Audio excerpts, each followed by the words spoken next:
Wah ini makin rame, makin malam banyak bos-bos yang datang nih. Ada bos Ivan, founder Holy Wings, kasih tepuk tangan dulu.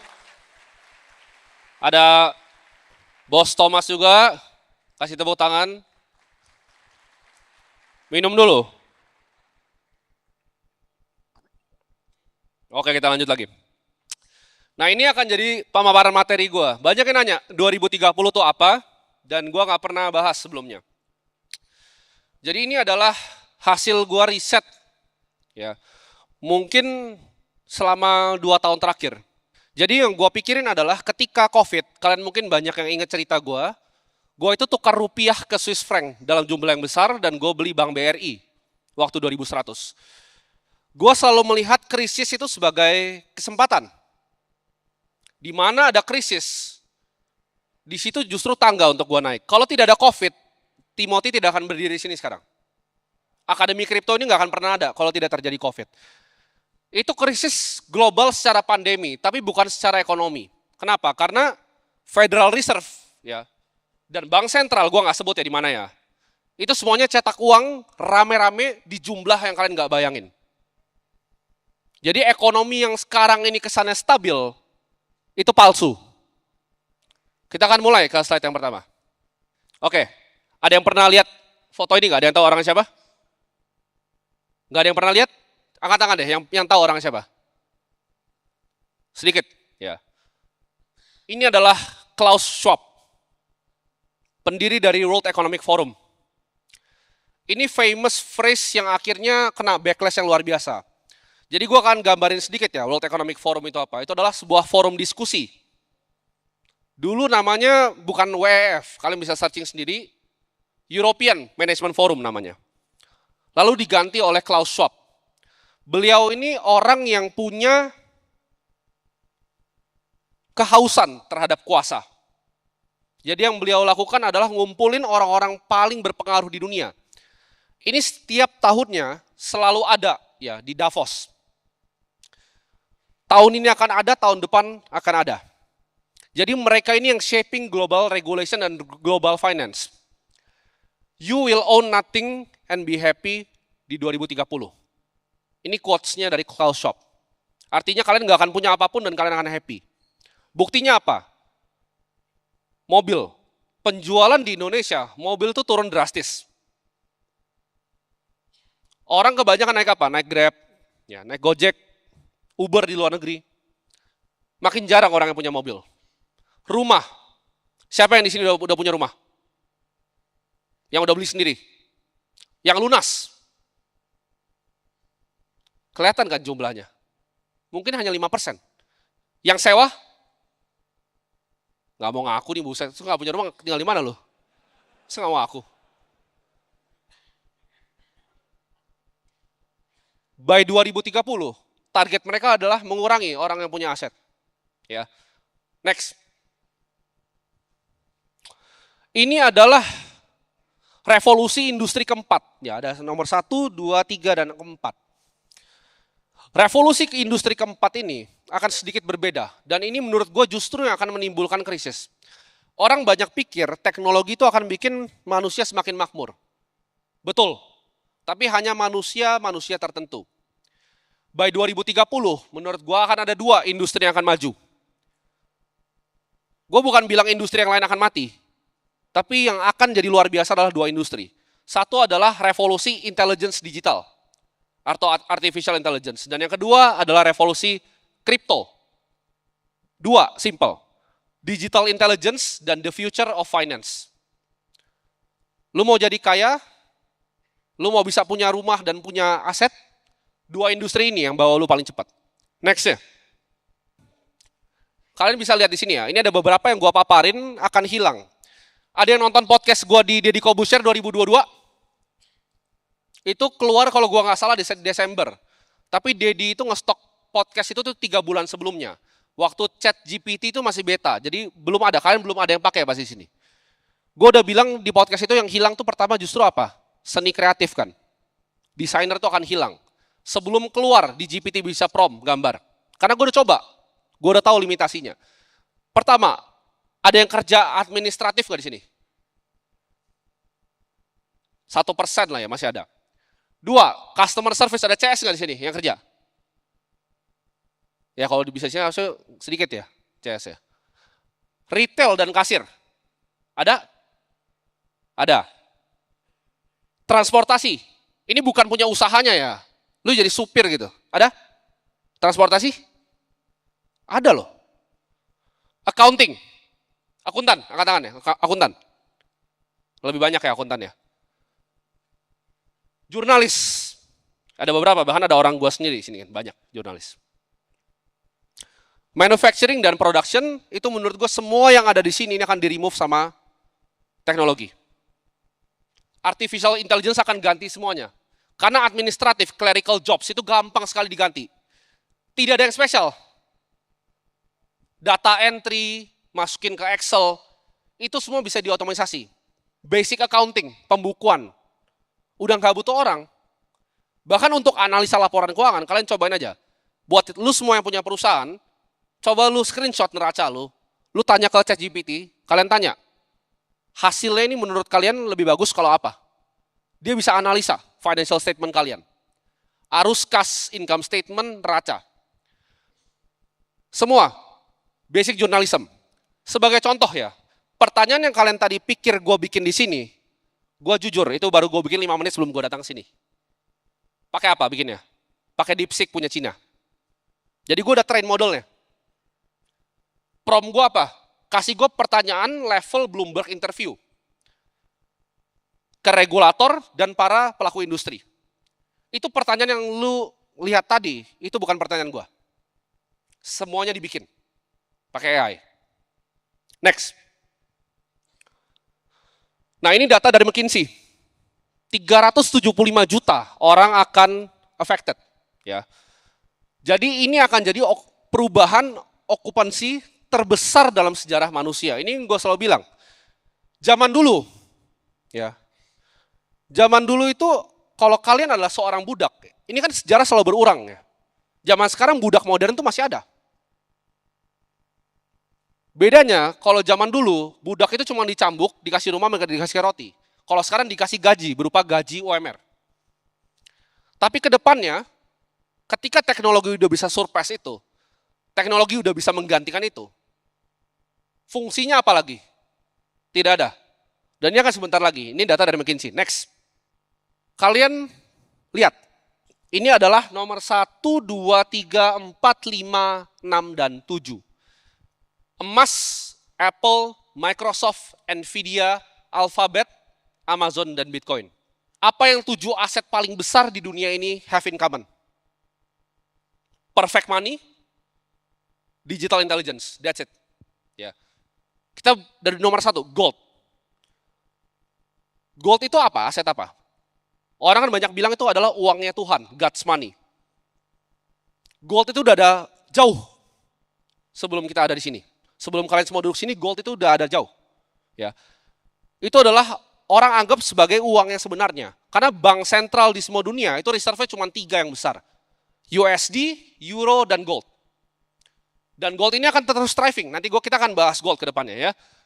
Next ya, Apple. Apple ini pasti akan dia. Kalian nonton semua earnings call-nya. Gue udah nonton semua. Gue baca semua corporate presentation-nya. Semua arahnya cuma ke satu, AI. Microsoft. Microsoft ini lagi gila banget ke AI. 30% dari revenue Microsoft itu ada di software-nya. 30% itu di cloud, dan sisanya dia akan push ke AI. Nvidia, gue udah gak usah jelasin, kalian tahu semua Nvidia temanya apa. It's all AI, chip paling barunya segala macam. Alphabet, sama, AI juga arahnya. Amazon, kalian kira paling besar retailnya? Bukan, AWS yang paling besar. Amazon Web Services, sama. Nonton earnings call-nya. Arahnya semua ke AI, dan nomor 7 Bitcoin. Banyak orang belum sadar, banyak yang bilang, oh Bitcoin itu scam, tapi Bitcoin itu buktinya, ini adalah aset paling resilient. Kalau sekarang sih udah turun sedikit ya, bukan 1,9 T, 1,8 sekian T market cap-nya. Dan gue akan jelasin kenapa ini kecil sekali. Ada yang ngerasa Bitcoin mahal nggak? Oh nggak ada. Ada yang nggak punya Bitcoin nggak di portofolionya? Ada, satu, pendekar. Kalian coba lihat chart ini baik-baik. Bitcoin 1,9 T, Amazon 2,4 T. Bitcoin itu cuma satu perusahaan di US. Murah nggak? Kalian ada yang tahu nggak listed US itu berapa? Ada yang tahu? Angkanya semua gabungan 50.000. Kalian lihat deh, Apple tuh 3,5 T, Microsoft 3 T, Nvidia 2,94 T. Bitcoin tuh kayak cuman satu. Bahkan ETF, ya, lu gabungin Vanguard punya total stock market index sama Vanguard S&P 500, itu lebih besar market cap-nya dibanding Bitcoin. Jadi yang bilang Bitcoin sekarang udah mahal, itu kurang pinter. Next. Nah, dunia akan berubah. Ada yang lihat foto ini nggak? Ada yang pernah lihat foto ini? Ini waktu Donald Trump maju. Ya. Mark Zuckerberg, ini dia lagi ngelirik kemana nih, kalian tahu kan? Ya. Jeff Bezos, Sundar Pichai, dan Elon Musk. Zaman dulu orang-orang paling kaya itu siapa? Andrew Carnegie, Rockefeller, oil. Zaman sekarang udah bukan seperti itu. Ini adalah kedepannya teknokrat ini akan menguasai dunia. Yang kuasain teknologi akan kuasain dunia. Yang kuasain teknologi terdepan akan yang kuasain dunia. Next. Nah, ini apa yang akan terjadi ke General Masses? Kalian lihat tempat ini bagus kan sekarang, tapi ini nggak jauh dari kalian, ini di Jakarta. Rata-rata pekerjaan seperti ini apa? ART, supir, clerical jobs, mentok, retail, kasir, ngantar-ngantar makanan, Haiti aja udah pakai robot sekarang. Apa yang akan terjadi ke General Masses? Ke 10% yang tadi McKinsey datanya hilang. Kalau udah nggak dibutuhin lagi. Buruh itu zaman sekarang bisa demo. Lu punya pabrik 1.000 orang, dia demo, lu pusing. Nggak produktif lagi pabrik lu. Nextnya, punya duit nih, capex hajar bikin robot. Apa yang terjadi ketika buruh udah nggak dibutuhin? Nggak ada tempatnya lagi di society. Next.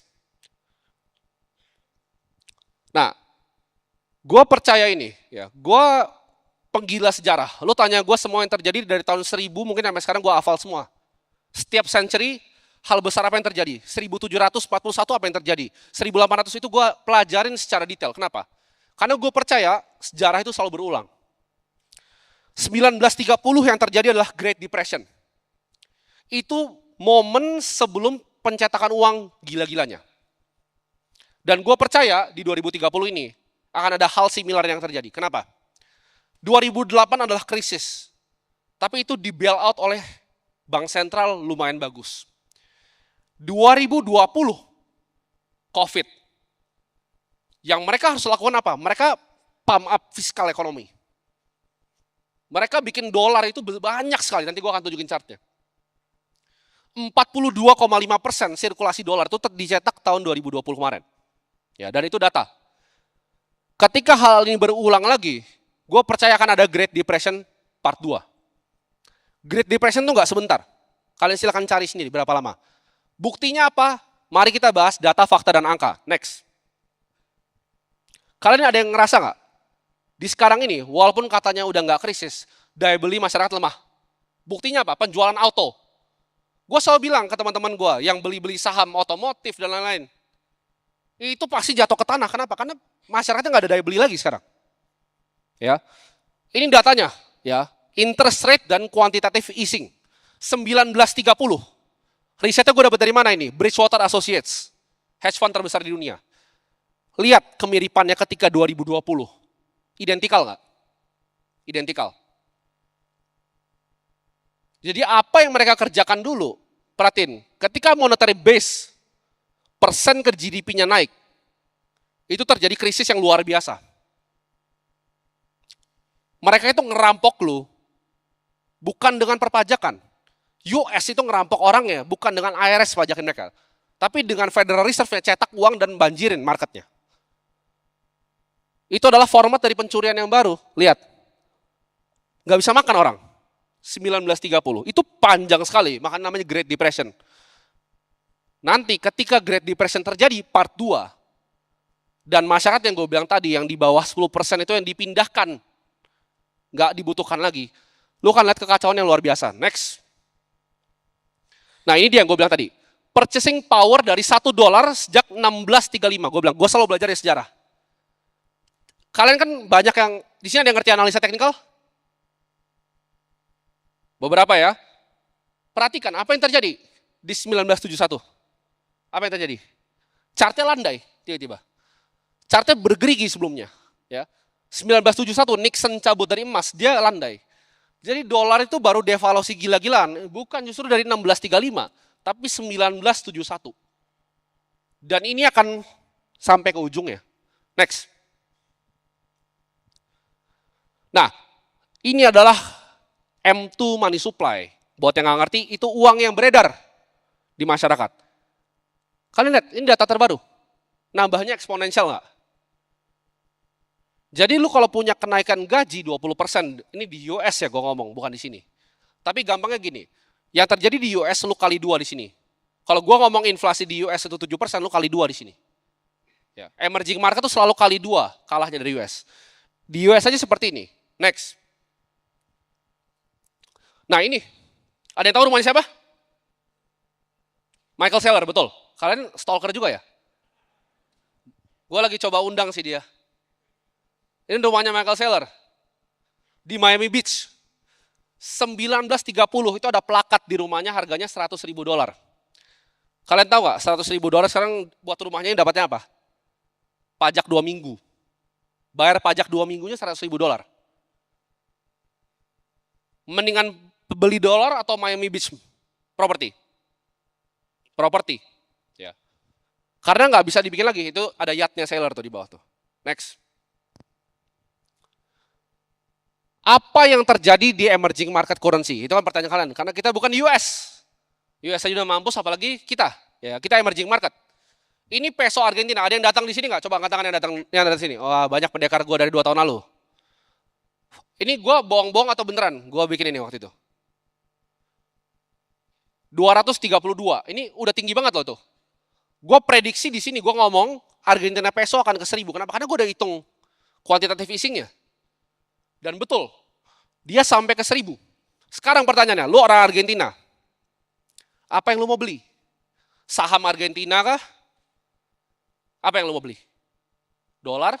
Dolar pun lebih bagus karena naik 4 kali, 5 kali naiknya. Apa yang lu bisa beli? Perusahaan kah di Argentina? Coba lu bikin kayak klub malam kayak Holy Wings di Argentina. Lu bisa kejar inflasinya. Mati. Ya. Lu kalau jadi orang Argentina tidak ada yang bisa lu lakukan kecuali beli emas, beli dolar dan beli Bitcoin. Cuma 3 jawabannya. Next. Nah, ini akan terjadi. Ya, ini balik lagi sejarah. 1930 apa yang terjadi? Confiscation, emasnya dicolong. Lu punya emas di rumah, digeruduk, diminta. Karena itu form dari perfect money. Ini pesawat-pesawat kecil ini adalah gambar capital, uang lu. Ya. Ketika uang dari currency yang lebih lemah, kayak Argentina, gue contohnya Argentina aja ya biar aman ya. Argentina peso, dia mau keluar ke dolar, dolar tuh black market di sana, ada yang tahu nggak? Lu beli dolar sebelum zamannya Javier Milei itu sama dengan lu beli narkoba di sana. Ditangkapnya sama. Kenapa? Ini akan ada batas, capital flight itu akan dihantam. Jadi ketika uang lu mau keluar, itu akan ada capital flight protection. Lu udah tahu nih, oh nggak bisa di sini uangnya, gue butuh uang yang lebih bagus. Akan ada restriksi. Ada yang pernah beli dolar dalam jumlah besar? Restriksinya kecil sekali loh, maksimal per harinya di sini. Ini akan diterapkan mati-matian sebelum 2030. Next. Selalu ada siklus. Ya, ini dari Ray Dalio, gue pinjam chartnya. Ada short term, jangka pendek, siklus hutang, dan siklus hutang dalam jangka waktu yang panjang. Setiap 3 tahun, 5 tahun, itu ada mini krisis. Tapi ini, lu lihat, long term. Ya, ketika dia akan ketemu ya, produktivitinya. Ini terjadi kapan? Tech bubble 1999, 2008 global financial crisis, 2020 COVID. Tapi COVID itu tertunda. 2008 dan 2020 itu tertunda menurut gua. Dua-duanya di bail out. Kali ini Fed tadi udah sampai ujung dia. Dia quantitative easing udah sampai ujung. Dia nggak bisa lagi. Dia nggak bisa lagi bail out lagi. Ketika terjadi krisis akan ambruk. Ya. Dan lu akan lihat siklusnya ketika empire rise and fall. Kapan jatuhnya kerajaan? Next. Ini dia, ya. Selalu terjadi seperti ini. Kedamaian, Amerika menang karena dia menang semua perang. Militernya paling kuat, World War I, World War II, menang. Takut lawan Amerika, damai. Financial bubble and big wealth gap, 2008 terjadi, ya. Financial bust dan economic downturn, 2008-2020. Printing money and credit sekarang. Revolusi and wars, sekarang, bentar lagi. Debt and political restructuring, soon 2028. Dan New World Order yang baru akan terjadi. Ada yang bisa tebak kira-kira kemana negaranya? Ketika gembor-gembor AI, itu narasi yang dipakai sama US, Cina cuma keluarin satu, DeepSeek nih yang kecil. Nah, itu peluru kecilnya. Masih banyak peluru yang Cina punya. Next. Ada yang tahu mobil BYD? Kalian tahu nggak total market share dari global EV sales mereka berapa persen dari mobil di dunia? Ada yang tahu? Any idea? Gambarannya Tesla tuh 13,7%. BYD itu 22% semua mobil yang ada di dunia. Kalian cek Google sekarang. Nggak sadar kan kalian? 5 tahun lagi, itu lo nggak bakal lihat Toyota, itu nggak bakal ada. Itu semua akan dikuasai sama BYD. Bro Gabriel Ray ini punya SF90XX nih, salah satu paling cepat. Ya. Tapi XX-nya dia lawan BYD yang baru, Yangwang, kalah cepat bro. Harganya 20 kali ke bawah. Gue pas lihat itu BYD, gue kaget itu. Wah gue beli Sena buat apa ini? Kenceng banget gitu, lewatin kayak God gitu, dia bisa lewatin God gitu. Sena gue baru keluar parkirannya udah nabrak gitu. Cina kan revolusi semuanya, ya. Next. Nah, ini adalah namanya Gresham's Law. Dari 1930, orang-orang zaman dulu udah tahu. Ya. Prinsipalnya apa? Spend bad money, hoard good money. Contoh, pernah lihat bule-bule Australia di Bali? Mereka dapat gaji itu lebih tinggi dibanding kita. Dia dapat uangnya dari Australia, liburan di Bali, berasa jadi orang kaya, padahal nggak kaya. Kenapa? Karena dia pakai prinsip Gresham Law. Dia spend bad money, dia hoard good money. Dia dapat gaji dalam bentuk Australian dollar, dia spending dalam IDR. Sama kayak mereka yang ke Thailand. Mereka spending di baht yang lebih murah. Ya. Ketika kalian buang bad money, ya mungkin seperti beliau-beliau di depan ini yang Bitcoinnya sudah banyak, lu akan merasa semuanya jadi lebih murah. Next. Nah ini adalah presentasi gue tanggal 26/07/2024. Gue bilang di sini bahwa 1,5 miliar Bitcoin is inevitable. Jadi yang mau gue bawain di sini adalah, penasaran kan kalian, prediksi Bitcoin gue berapa sebenarnya? Next. Dan bagaimana cara hitungnya? Nah, Bitcoin itu adalah menurut gue the first perfect money yang diciptakan oleh manusia, ras manusia. Emas itu kenapa nggak sempurna? Satu, emas itu sulit ditransfer. Kalau gue punya 1 triliun emas, sulit gue pindahinnya. Perlu penjagaan yang luar biasa. Gue perlu pasukan buat pindahin emas gue. Simpennya pun di mana? Gue simpen di tempat gue, dibobol. Gue bukan bank sentral, gue nggak bisa simpen 1 triliun dalam bentuk emas. Gue mau pergi ke Swiss, gimana caranya? Pakai emas gue, taruh di private jet sampai jatuh jetnya. Gimana caranya? Nggak bisa. Ya. Tapi emas itu alternatif untuk kalian yang bisa punya vault, emas menurut gue lebih bagus dibanding lu hold saham apapun di emerging market. Karena saham itu nggak sebagus itu, nanti gue kasih datanya. Next, ini target price gue. 20 miliar per coin, ini media bisa catat. Target Timothy Ronald, Bitcoin akan ke 20 miliar sebelum 2034. Gimana cara hitungnya? Sederhana. Ya, ini adalah modeling yang gue pinjam dari data internalnya Michael Saylor, timnya. Ya. Jadi Bitcoin itu akan turun ARR-nya. Kalau sekarang ARR itu 100% lebih tahun ke tahun dari awal inception. Ini kita udah diskon ya. Gue bahkan pakai lebih konservatif dibanding modelnya Michael Saylor. Dia prediksi itu dari 50, 47,5, 45, 42. Gue ratain di 30% ARR. 30% tahun ke tahun compounding dari harga sekarang itu akan reach $1 juta. Kalian mungkin ada mikir 16 miliar, bukan. Karena rupiahnya Biden akan 20.000. Jadi Bitcoin akan ke 20 miliar sebelum 2034. Jadi mahal atau murah sekarang? Ibarat Benjamin Graham, teori margin of safety-nya, ini baru 5%. Lu punya margin of safety 95. Jadi ada yang panik, Bitcoin naik 105, turun 98, gue harus ngapain? Jawabannya apa? Beli lagi. Lu mau kasih gue 120, 105, 95, 70, gue peduli setan, karena target gue jauh banget. Ya. Next. Ini, historical Bitcoin. Bitcoin adalah aset terbaik di muka bumi ini. Ya. Real. Dari semua matrix, ya, 3 matrix pertama, modern portfolio theory. Historical ARR 104%, Sharpe ratio di 0,83. Makin dekat ke 1 makin bagus. Dan dia standar deviasi di 153%. Jadi kalau orang bilang Bitcoin itu volatil, Sharpe ratio-nya itu 0,83. Ini bagus sekali. Lu cari portfolio yang bisa reach ini. Sharpe ratio adalah risk adjusted return. Di finance kita nggak cuma nyari return, tapi kita cari risk adjusted return. Next. Nah ini dia. Ini data dari McKinsey juga. Global wealth akan diprediksi ke 1.000 triliun. Maksudnya global wealth itu apa? Semua properti, semua saham, semua tanah yang lu pernah lihat, harta di dunia ini akan diprediksi 1.000 triliun. Next. Nah ini prediksinya Halvini. Kalau Bro Kakak personal, Bro Kakak pernah bilang ke gue, menurut dia Satoshi adalah Halvini. Menurut dia. Gue juga kayaknya berpikir demikian. Orangnya udah nggak ada, orangnya udah meninggal. Halvini udah prediksi, ini tahun 2009, ya baca nih. Bitcoin itu value-nya 10 juta dolar. 2009 tuh Bitcoin belum menjadi apa-apa. Dia cuma valuasi sederhana, ya.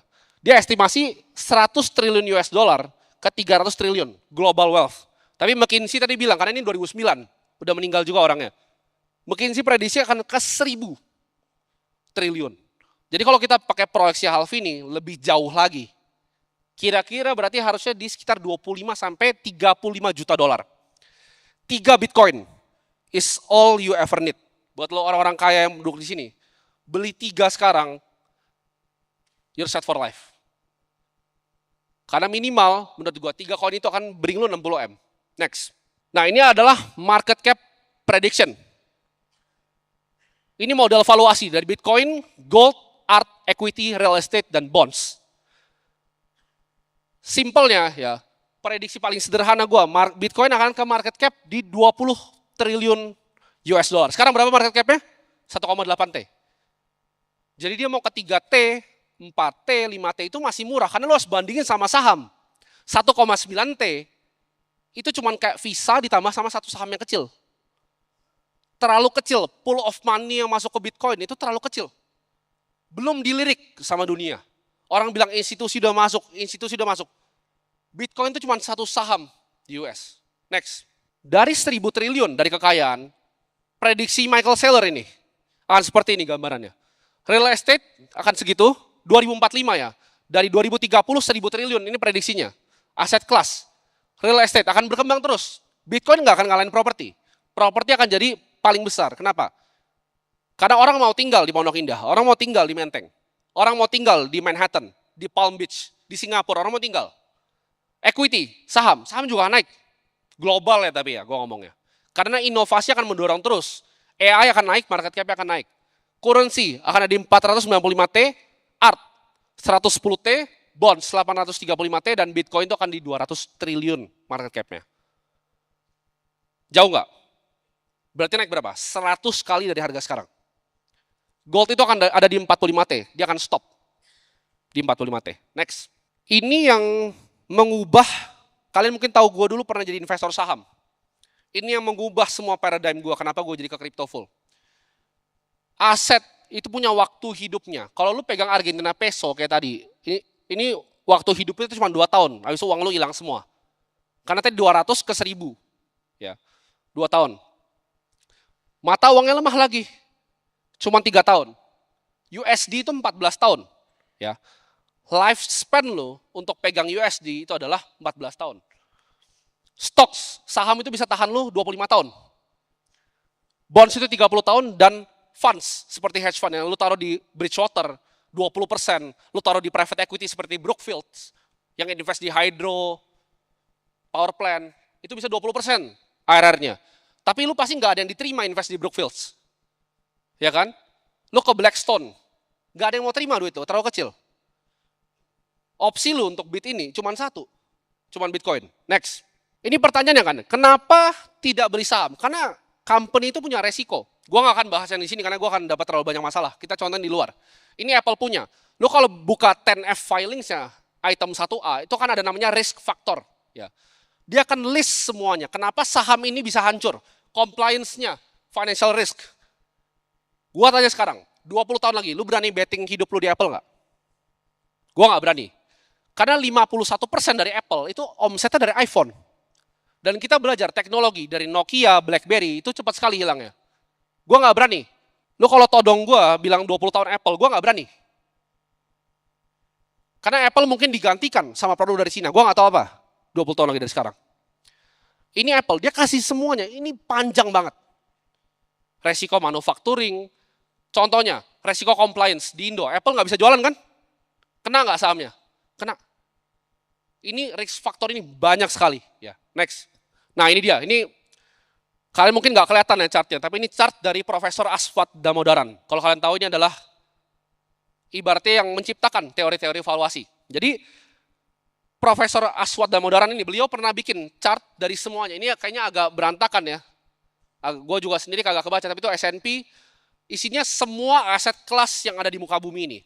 Ini Excel yang ngerubah hidup gue. Yang bikin gue stop untuk investasi saham, bonds, dan manapun. Oke.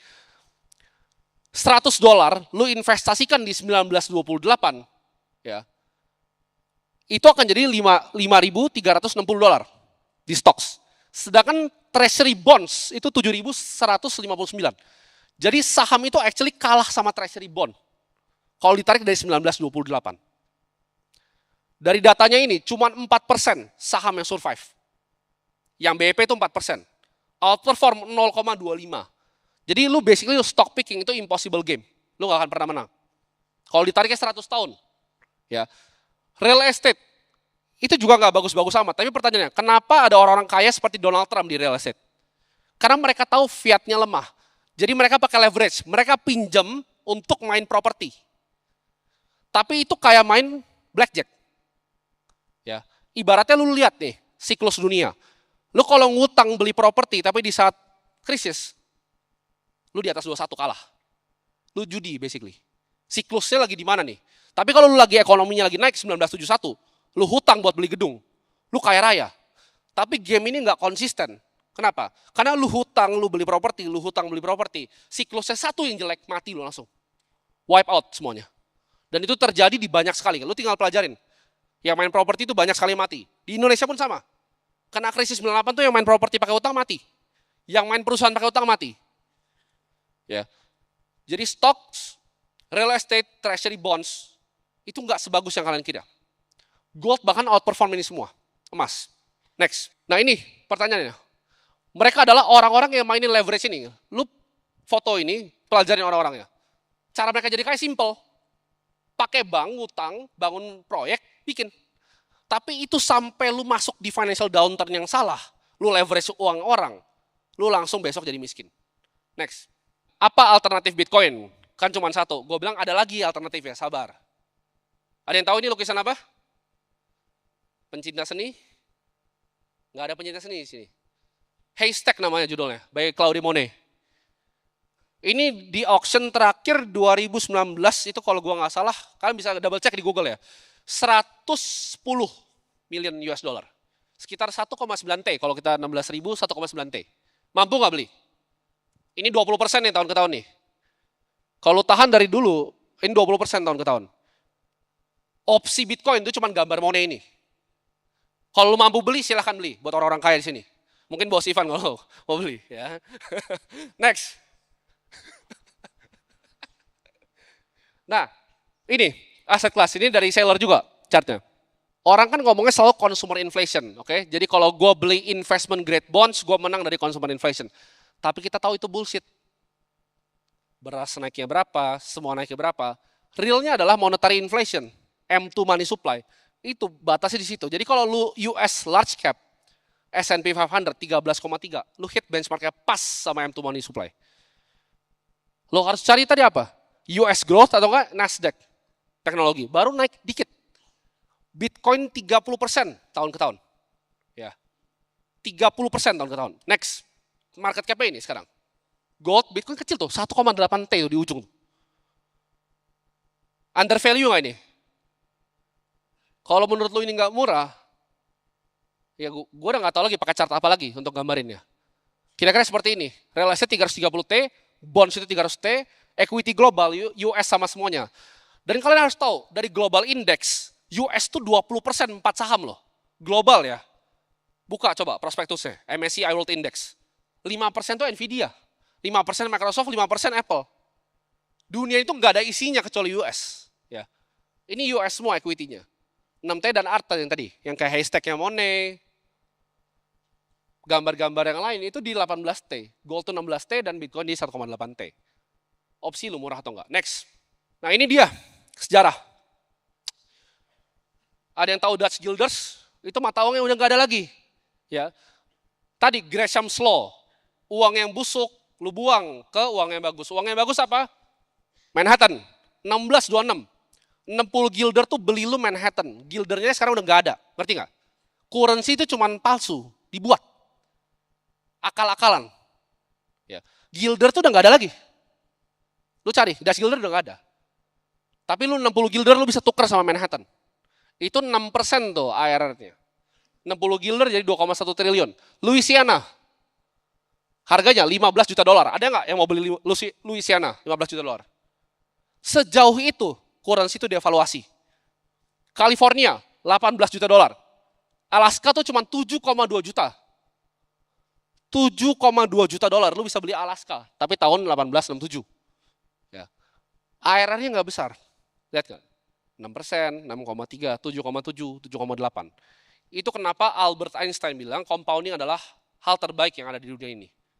Karena 30% tahun ke tahun ARR. It will do you wonders. Kalau Bro Ray ini kan 100% kan ARR-nya. Ngikutnya dari 2014. Bro Oscar juga sama. Udah tidur tenang ya kan. Beli mobil sekarang tinggal beli mobil. Karena pakai Gresham's Law. Hoard good money, spend good money. Next. Nah, Bitcoin itu ada resikonya nggak kan? Itu pertanyaan kalian semua. Ini gue akan jawab semuanya di sini. Menurut gue kemungkinan. Crackdown, regulatory crackdown. Anggap semuanya satu dunia ini ban Bitcoin. Ini yang Bro Ray bilang di podcast bro. Tapi gue sedikit nggak setuju bro. Karena menurut gue nggak akan mati. Mau semuanya ban Bitcoin, gue aja ada nol. Secara teori Bitcoin nggak akan mati, dia nggak. Satu node running itu bisa tahan semua networknya. Dengan sistem yang diciptakan Satoshi, ketika ada miner yang mati, akan ada yang lain lagi yang ganti. Kenapa? Karena harganya akan makin bagus untuk dia mining. Jadi Bitcoin itu nggak bisa di-ban. China udah coba. China itu negara paling kuat. Dia lihat ini barang, oh ini nggak bisa gue kontrol, gue ban. Tapi nyatanya sampai sekarang, lu buka aja di luar negeri. Riset kripto itu paling banyak di dunia dari mana? Dari China. Jadi gue selalu pakai translate, gue nggak bisa Mandarin soalnya, nggak bisa baca. Dengerin dikit-dikit, baca nggak bisa. Gue selalu pakai GPT untuk translate riset dari China. Itu Bitcoin nomor 1, leading riset dari China, bukan US. Next. Ini resiko lagi. Masalah di codingnya dan quantum computing. Quantum computing yang Willow dan Google, menurut gue itu marketing scheme bullshit. Nggak bisa dipakai. 115 scheme bisa buat apa? Solve very specific problem. Fake. Google belum menemukan quantum computer. Kenapa? Kalau Google sampai nemuin quantum computer, itu satu divisi tech-nya bakal meledak kepala. Kenapa? Karena Google-nya akan dihack sendiri sama quantum computer dia sendiri. Mana mungkin dijual senjata dan film. Fake, itu marketing scheme. Nggak ada. Ya. Sampai ada pun, Bitcoin ini didiran open source. Banyak miskonsepsi Satoshi yang coding. Salah besar. Satoshi cuma ciptakan dan bantu guide. Yang coding itu adalah kumpulan programmer. Ini open source. Menurut lo kumpulan program itu bodoh gitu. Dia akan biarin, dia nggak akan hard fork ini ketika terjadi. Bitcoin akan selalu dijaga sama mereka semua. Next. Nah, ada yang bilang, gimana kalau ada teknologi yang lebih baru? Ini tesisnya Ray Dalio by the way. Gue bantah tapi. Ada yang tahu nggak ini koin apa? Fact coin, YB coin, Emmer coin, Bytecoin, VPN coin. Ada yang tahu? Ada yang ingat nggak? Ada yang pernah ingat nggak? Ini kayaknya nggak lama nih. Kalau gue nggak salah tahun 2015 ini awal-awal gue main kripto. 2015 ini Februari. Ya. Yang ada masih cuma Monero, ya kan? Altcoin, Ruby Coin, Tai Coin, banyak banget. Sampah semuanya menurut gua. Gak pernah ada yang bisa gantiin. Kalian tahu gak koin ada berapa? 10 juta lebih. Tapi nggak ada yang ngalahin Bitcoin. Lu dikasih 30% ARR, lu bahkan mikir hal lain, itu udah kebodohan luar biasa menurut gua. Karena tadi Manhattan tuh cuma 6% loh ARR-nya, ini 30. Ya. Dan lu lupa sama semua ini. Jadi kalau ada yang bilang bakal ada kripto yang lebih canggih dari Bitcoin. Kalau ada misalnya exchange owner ya yang di luar negeri ngomong lebih bagus Solana dibanding Bitcoin, pasti exchange meledak, FTX. Perhatiin deh, yang keluar dari mulutnya yang bukan Bitcoin ya. CZ gue tahu, dia cuma pegang Bitcoin. Yang punya Bybit gue juga tahu dia cuma pegang Bitcoin. Semua yang lu lihat top 5 yang bikin Kraken itu cuma pegang Bitcoin. Kenapa? Kenapa jualin barang tapi cuma pegang Bitcoin? Coba tanya Bro Ray, paling besar apa? Bitcoin. Itu rahasia udah dibuka loh depan kalian, sulapnya itu. Ini nih, tai. Coba lu screenshot sekarang coin market cap, pegang omongan gua 2030. Akan jadi tai semua lagi. Persis kayak gini. Ya. Next, 1 jam lu belajar Bitcoin, lu akan bilang Bitcoin itu scam. 10 jam, lu akan coba untuk beli. Penasaran. 100 jam, lu akan invest 50% aset lu. Lu mulai mengerti 100 jam. 1000 jam lu all in kayak gua. Percaya gak? Gua 1 jam lihat Bitcoin, scam. Semua orang begitu. Lu belajar 10 jam, lu akan coba dikit-dikit beli. Udah beli belum, Van? Oh, udah. 100 jam, 50%. Tapi kalau 1000 jam, lu akan all in. Beli Bitcoin, sekian terima kasih. Gua akan sambut Bro Kakak untuk bawakan materi nextnya.